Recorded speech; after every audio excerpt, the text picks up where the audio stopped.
Hi all, இன்றைக்கி ஒரு customised order தான் பார்க்க போகிறோம். இந்த கஸ்டமர் ஈச் கோனில் 20 கிராம்ஸ் இருந்தால் போதும்னு சொல்லியிருந்தாங்க. அண்ட் டிப் வந்து 0.32 டிப் கேட்டிருந்தாங்க. அதே மாதிரி நம்ம கஸ்டமைஸ் பண்ணி கொடுத்துட்டோம். இதோட மெஷர்மெண்ட் பார்த்திங்கன்னா, நான் 20 கிராம்ஸ் ஹென்னா பவுடர் எடுத்தேன், 8 grams sugar and 6 ml essential oil.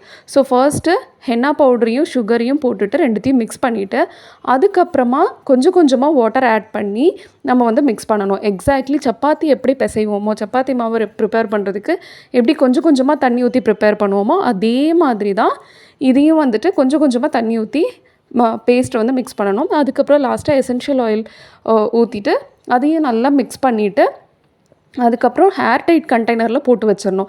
Either cling rape போட்டு பண்ணலாம், இல்லை நீங்கள் ஒரு பவுலில் பண்ணுறீங்கன்னா அந்த பவுலோட கேப் போட்டு மூடி நல்லா ஹேர் டைட் கண்டெய்னரில் மூடி வச்சுருங்க. Next day after 8 hours or 12 hours கழித்து அதை எடுத்து பார்க்கும்போது ஃபர்ஸ்ட் லேயர் ஒரு கலரில் இருக்கும், கீழே ஒரு லேயர் ஒரு கலரில் இருக்கும். அப்படி இருந்துச்சுன்னா உங்களோட ஹென்னா பேஸ்ட் கரெக்டான கன்சிஸ்டன்சியில் இருக்குதுன்னு அர்த்தம். அதை நீங்கள் வந்துட்டு கோன்ஸ் ப்ரிப்பேர் பண்ணிவிட்டு அதில் ட்ரான்ஸ்ஃபர் பண்ணிவிட்டு நீங்கள் வந்து சீல் பண்ணிடலாம். ஸோ இதில் முக்கியமான விஷயம் என்னென்னா, ஃபஸ்ட்டு ஹென்னா பவுடரையும் சுகரையும் மிக்ஸ் பண்ணிவிட்டு தான் அதுக்கப்புறம் வாட்டர் ஆட் பண்ணணும். அண்ட் அதே மாதிரி நீங்கள் குவான்டிட்டிக்கு அதிகமாக வந்து எல்லாத்தையும் மிக்ஸ் பண்ணிங்கன்னா கூட உங்களுக்கு என்ன ஆக ஆரம்பிச்சிரும்னா, எதர் பேஸ்ட் வந்து வாட்ரி ஆகிடும், அப்படி இல்லைனா ஆயில் லீக்கேஜ் இருக்கும், இந்த மாதிரி இஷ்யூஸ்லாம் வந்துடும். ஸோ என்ன வந்து அதுக்கான மெஷர்மெண்ட் கொடுத்துருக்காங்களோ அதுபடியே மிக்ஸ் பண்ணுங்கள். இன்னொரு வீடியோவில் பார்க்கலாம்.